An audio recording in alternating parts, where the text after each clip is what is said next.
सुरुवातीलाच बातमी आहे पुण्यातून। पुण्यामध्ये मानाच्या गणपतीसाठी देखावे पाहण्यासाठी मोठी गर्दी होते आणि त्याच पार्श्वभूमीवर मोठा निर्णय घेण्यात आलाय।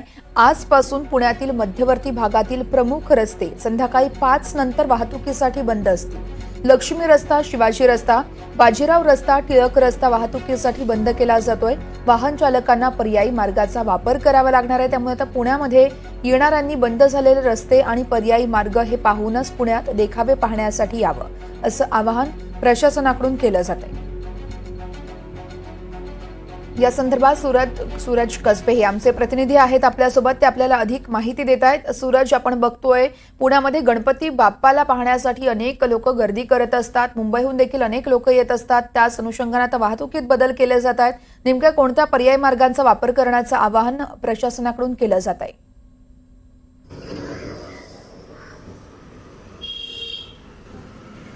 वर्षा, पुण्याचा गणेशोत्सव हा मोठा जगप्रसिद्ध आहे। त्यामुळे महाराष्ट्रात असेल किंवा देशभरातून अनेक गणेश भक्त हे पुण्यामध्ये येत असतात। गणेशोत्सवाच्या काळामध्ये 1.5 दिवसाच्या गणपतीचं विसर्जन केल्यानंतर खरं तर पुण्यातील गणेशोत्सव पाहण्यासाठी मोठ्या प्रमाणावरती गणेश भक्तांची गर्दी होत असते।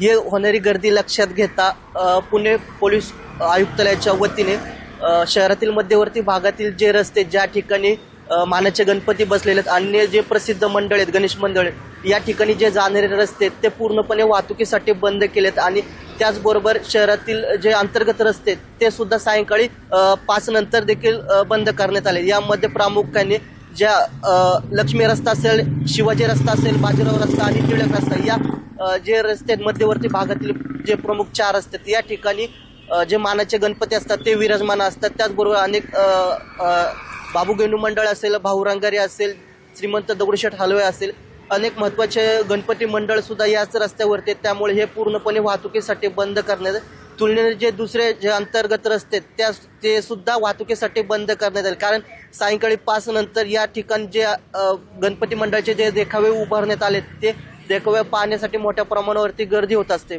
पर्यायाने जी वाहतूक कोंडी आहे ती रोखण्यासाठी पुणे पोलिसांच्या वतीने वेगवेगळ्या ठिकाणी दिशादर्शक फलक देखील लावण्यात आले, जेणेकरून की होणारी वाहतूक कोंडी टाळता यावी आणि जे वाहतूक जी पुण्यामध्ये होत असते ती सुरळीत व्हावी। आणि जे गणेश भक्त या गणेशोत्सवाचे जे विविध देखावेत आरास पाहण्यासाठी येणार आहेत, त्यांच्यासाठी पार्किंगची व्यवस्था देखील बाबा भिडे पूल असेल, गरवारे कॉलेजचा मागचा रस्ता असेल आणि शहरातील जे अन्य भागातील रस्ते त्या ठिकाणी पुणे वाहतूक विभागाच्या वतीने करण्यात आली आहे। वर्षा, निश्चितच खूप खूप धन्यवाद सूरज, तुम्ही दिलेल्या सविस्तर माहितीसाठी।